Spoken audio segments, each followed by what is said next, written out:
Ito pong si Bagyong Berbena ay muling naglandfall kaninang 2:40 AM dito sa may Talisay, Cebu.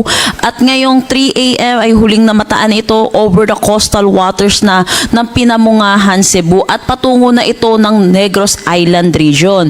Nananatili pa rin naman siya sa tropical depression category at may taglay na lakas na hangin na 55 kilometers per hour malapit sa sentro at pagbugso na umaabot ng 90 kilometers per hour. Ito'y mabilis na kumikilos sa direksyon na northwest. Kung makikita din natin sa ating satellite imagery, meron din tayong other weather system na nakakaapekto dito sa ating bansa.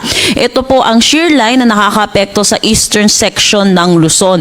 Ito po yung nagpapaulan dito sa Metro Manila at yung mga karatig lugar po natin at hindi po direktang epekto ng bagyo ang nararanasan po natin dito sa may Metro Manila. Yung northeast monsoon naman po natin ay umiiral dito sa malaking bahagi ng northern Luzon at nagdadala po ito ng mga pag-ulan din lalo na dito sa may Pangasinan.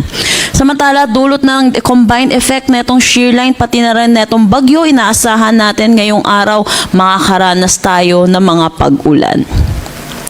Para naman sa track na itong si Bagyong Berbena, yun po, pangatlong landfall po niya dito sa may Talisay, Cebu at inaasahan din natin magla-landfall po muli ito dito sa may Negros Island region bilang isang ganap na tropical depression category. Kung makikita din natin sa ating forecast track, ito'y tatawid ng Visayas bilang isang ganap na tropical depression kaya ang pinakamataas po natin tropical cyclone wind signal ay number 1. Inaasahan din natin mag-i-intensify ito into a tropical storm category prior to landfall or close approach dito sa may northern Luzon at ito'y mananatili isang ganap na tropical storm habang palabas po ng ating Philippine Area of Responsibility at paglabas doon po muli siya mag-i-intensify into a severe tropical storm category.